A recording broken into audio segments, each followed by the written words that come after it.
වසර ගණනාවක් පුරා සිරි දළදා සමිඳුන් වැඩම කර වූ මංගල හස්ති රාජයා නැදුම්ගමුවේ රාජා නැවතත් අප අතරට.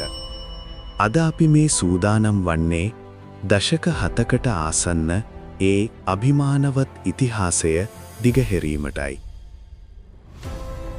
රාජාගේ කතාව ආරම්භ වන්නේ 1953 වසරේ ඉන්දියාවේ මයිසූර් මාලිගයෙනුයි.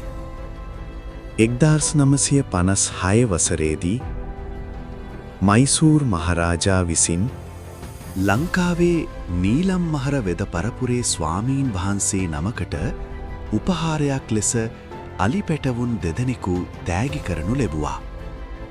එදා එකම නැවකින් ලංකාවට පැමිණි ඒ පැටවුන් දෙදෙනාගින් එක්කයෙකු වූයේ පසුකාලීනව ගංගාරාමයේ නවම් රාජා ලෙස ප්‍රකට වූ හස්තියයි. අනෙක් පැටවා වූ විජය රාජා පසුව 1978 වසරේදී නැදුම්ගමුවේ ධර්ම විජය වෙද මහතාගේ භාරකාරත්වයට පත් වුණා. අඩි 10යි අඟල් 5ක පමණ උසැති දිගු දල යුගලක් හිමි වූ නැදුම්ගමුවේ රාජා 2005 වසරේ සිට අඛණ්ඩව 13 වතාවක් මහනුවර ඇසළ පෙරහැරේ දළදා කරඬුව වැඩම කරවීමේ සුවිශේෂී භාග්‍යය ලැබුවා. නැදුම්ගමුවේ සිට මහනුවර දක්වා සැතපුම් 100ක පමණ දුරක් පයින්ම වැඩම කළ රාජා යුද හමුදා ආරක්ෂාව සහිතව වීදි සංචාරය කළ ලොව එකම හස්ති රාජයයි.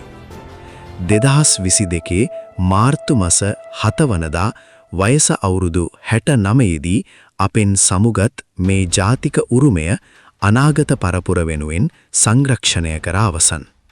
ජීවමාන ස්වරූපයෙන්ම ප්‍රතිස්ථාපනය කළ ඒ උදාර දේහය 2026 මාර්තු 11 වනදා සිට කොළඹ ජාතික ස්වභාවික විද්‍යා කෞතුකාගාරයේදී ඔබටත් දැක බලාගත හැකි.